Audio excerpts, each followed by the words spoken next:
My younger sister, Wendy, always loved reading. I've never been a huge fan of books, but Wendy could sit for hours, thoroughly absorbed in them. Wendy was the kind of person who loved details. Whenever our parents dragged us to museums, Wendy would find a painting and stand in front of it, staring intently. Our parents would prod her along, nudging her through galleries while I whined and complained about how bored I was. Wendy was an inside kid, perfectly content to sit with a book. I was an outside kid. I needed to move. I needed to run around.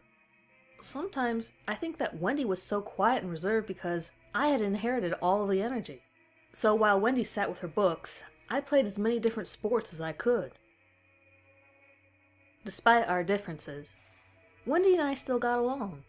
During long car rides, she'd put her book aside and play games of I Spy with me. She always helped me study for tests, too, despite being 3 years younger than me. English class was the bane of my existence. By the time I reached high school, I could sit and force myself to read, but writing essays and taking tests was a bitch and a half. Wendy would spend hours helping me study. I barely squeaked by, but she never complained about how much time she wasted on me. I got into a local college on a baseball scholarship. Even though Wendy wasn't there, she always made time to chat with me over Skype. I had decided to major in sports therapy and rehab, thinking that it would be relatively easy. I had assumed that there wouldn't be any English lit involved. Stupid Common Core requirements. I enrolled in the easiest English class the school had to offer, and I still had trouble with it. I swear, if not for Wendy, I would have failed. I was halfway through my junior year in college when Wendy was hit by a car. She had been crossing the street and the driver had been dicking around on his cell phone. Wendy survived, but both of her legs were broken. Her left leg had been shattered. She would need a lot of intense physical therapy. "Will you help me?" she asked groggily when I went to visit her in the hospital. "Of course," I told her. She smiled dreamily. I looked over at the IV drip that was pumping painkillers into her and made a mental note to monitor what meds she took. I was taking a class on pain medicine and addiction, and after hearing repeated lectures about the toll it took, I was afraid of my little sister becoming an addict. Wendy closed her eyes, leaning back in her hospital bed and drifting off. "Hey, Tommy?" she asked, her voice thick and sleepy. "Do you remember the little red bear?"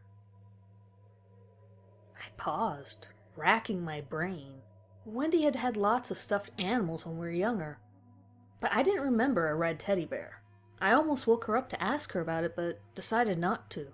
Instead, I decided to head over to our parents' house and look for it. Maybe bringing her teddy bear would cheer her up. Wendy had been overly sentimental about her toys, books, and stuffed animals. Even when she had outgrown them, she had refused to give them away. Instead, everything was neatly boxed up and placed in the attic. When I didn't find the red teddy bear in her bedroom, I assumed it was up there. I brought my girlfriend, Morgan, along to look through the attic. I met Morgan after bombing an English midterm during my freshman year. Wendy had thoroughly quizzed me over Skype, and I had felt confident going in, but once I saw the actual test, I froze up. So, afterwards, I had hitched a ride to the nearest bar and proceeded to get completely and totally smashed. I left the bar right as it started to rain, and began the long process of stumbling back to my dorm. I had seen Morgan at the bar, but we hadn't actually spoken.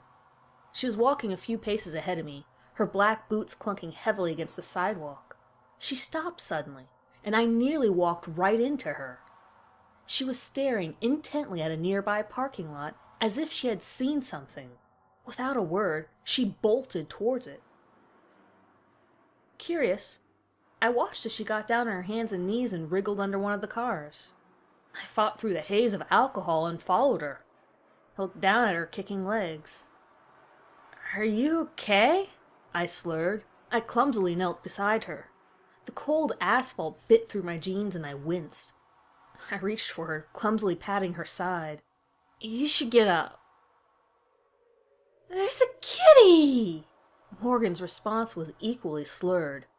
She squirmed, pulling herself out from under the car. She was clutching a large gray and white cat. The cat was kicking and clawing at her, its razor-like claws digging into her coat. I stared at the cat, thoroughly surprised. It yowled, arching its back and pounding its hind feet against her chest as she tried to hold it. "You should put him down," I said. "He doesn't want to be held." Morgan looked at me, her big brown eyes filling with tears. "But what if he belongs to someone?" she asked, her voice trembling. "What if he belongs to someone and they're sad and they miss him?" Thanks in part to my booze-addled brain, Morgan's weepy sentimentality over the stray cat tugged at my heartstrings. The next thing I knew, I was taking off my coat and helping Morgan bundle the yowling cat into it. We carried the cat back to Morgan's place. At Morgan's insistence, we gave him a warm bath, then toweled him off and gave him some tuna, which he gobbled up greedily. After eating, the cat curled up under the radiator and watched us warily. I spent the night on Morgan's couch, and the next morning she called the local vet while I ate cold Pop-Tarts and nursed a hangover. Getting the cat to the vet's office was an ordeal in and of itself, but Morgan made it seem worthwhile. She had managed to cram the cat into a cardboard box and spent the entire bus ride cooing at it and assuring it that it would be reunited with its family.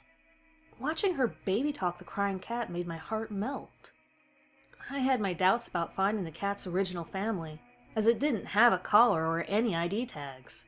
I was more than okay with the idea of Morgan taking custody of the cat, given how enamored she was with it. I think her quest to find the cat's rightful owner, despite her own love for it, was what made me fall for her.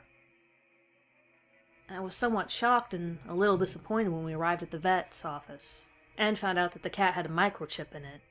A part of me desperately wanted Morgan to have the cat, who had warmed up to her and was purring in her arms.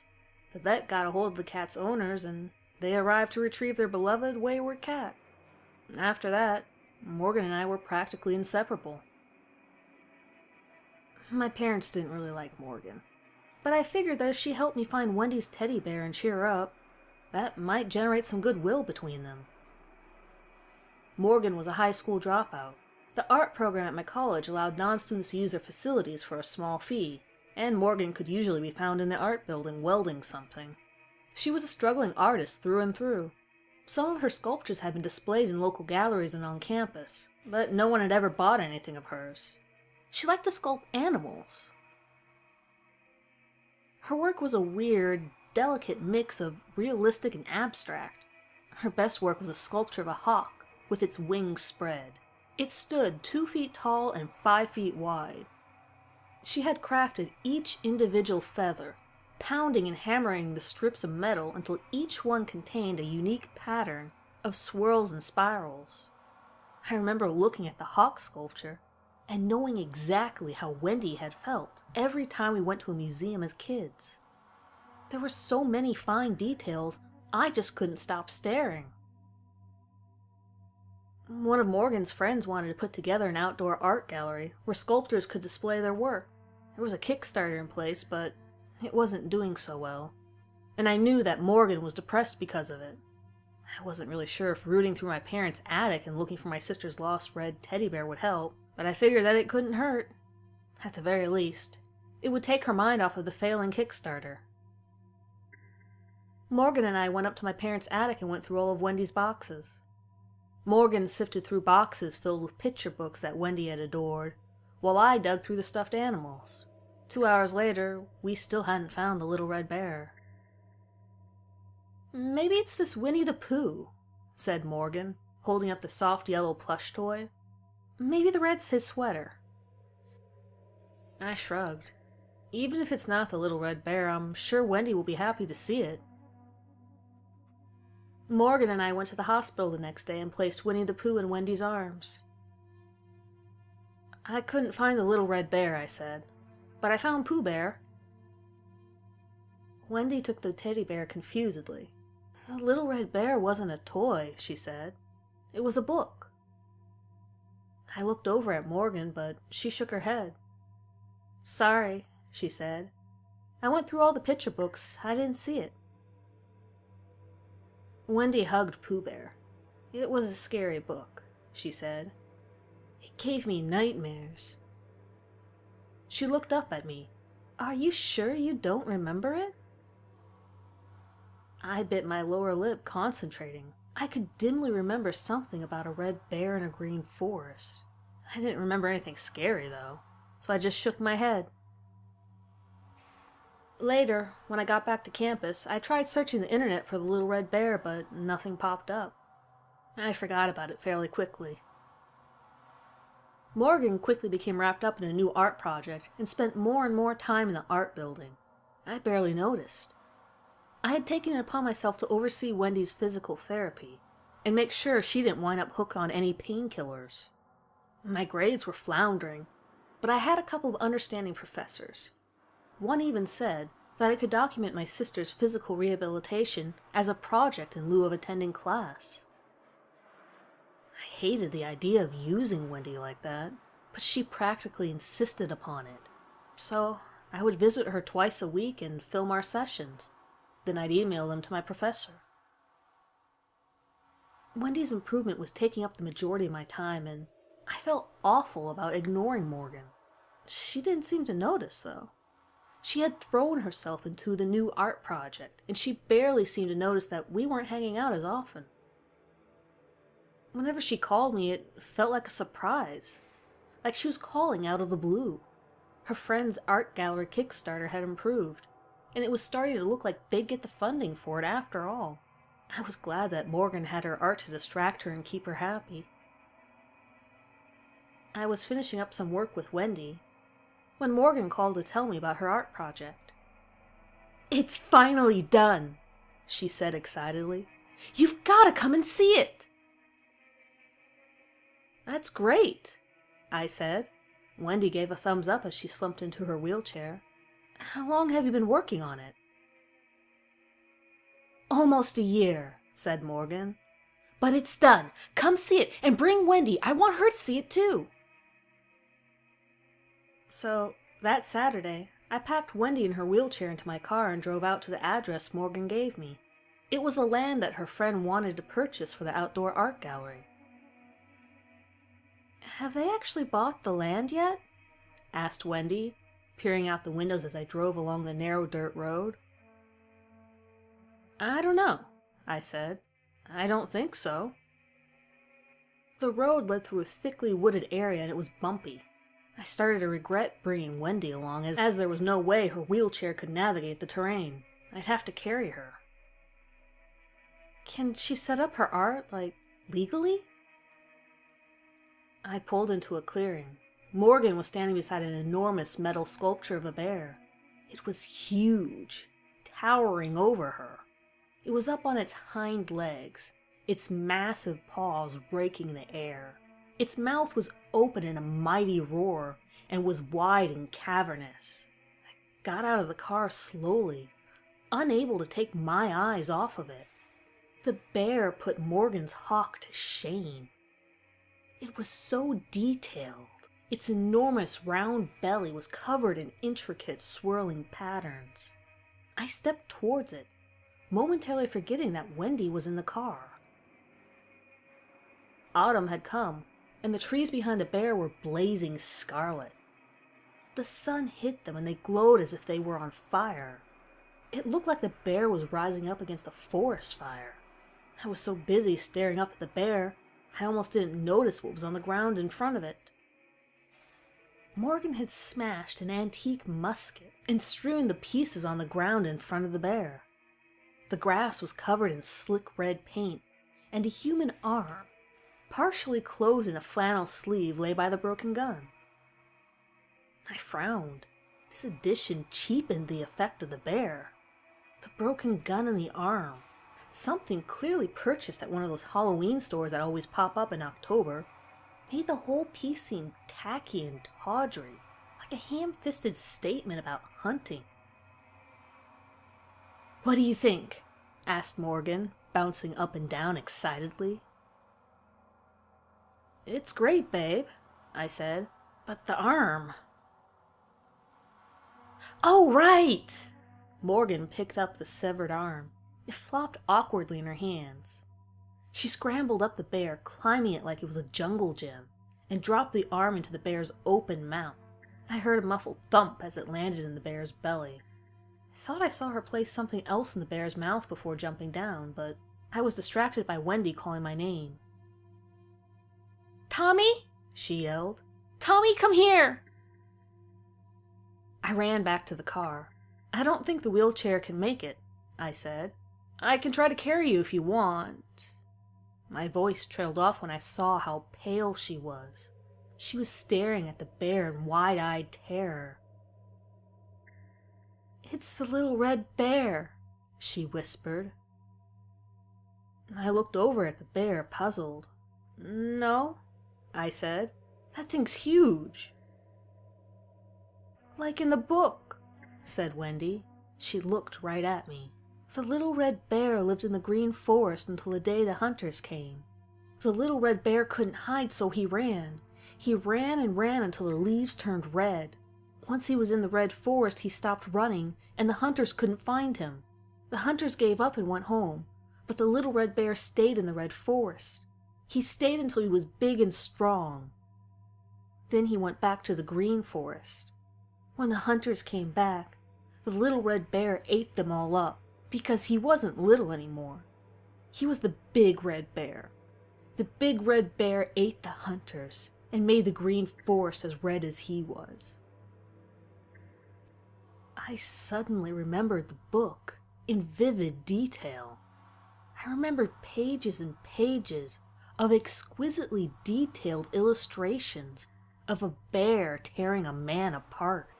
I remembered sharp yellow teeth ripping into soft pink flesh, crimson blood spattering across green grass and brown tree trunks, and shiny white bones poking out of denim-clad legs.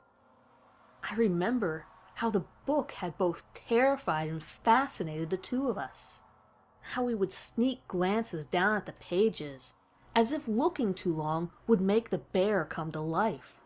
I shook my head, pushing the memories back. "It's just a coincidence," I said reassuringly. I held my arms out. "Want me to carry you? You should see it up close." Wendy shook her head and started to roll up her window. I turned and looked at the bear. Its belly was glowing. Its belly was turning a bright, vibrant scarlet. The light seemed to leak out of it, bleeding out into the air. It terrified me in a way I still can't explain. I saw the bear's glowing red belly and wanted to run and hide.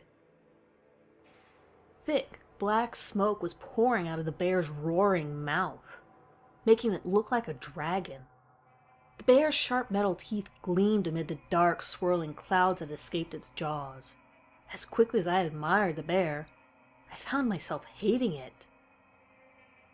Morgan clapped her hands, jumping up and down like an excited child. "It's perfect!" she cried gleefully. "It's so perfect!" I stared at her, unable to comprehend who I was seeing. This was not the same girl who had rescued a stray cat on a rainy night. This was not the same girl who had cried when I told her about my sister's accident. I didn't know who I was looking at, but it wasn't Morgan. It was like looking at a complete and total stranger. The smell hit me like a ton of bricks then, and I gagged. Once, while I was hanging out with Morgan and watching her work, she burned her hand. Beyond her shriek of pain was that thick, sickly sweet smell of burning flesh.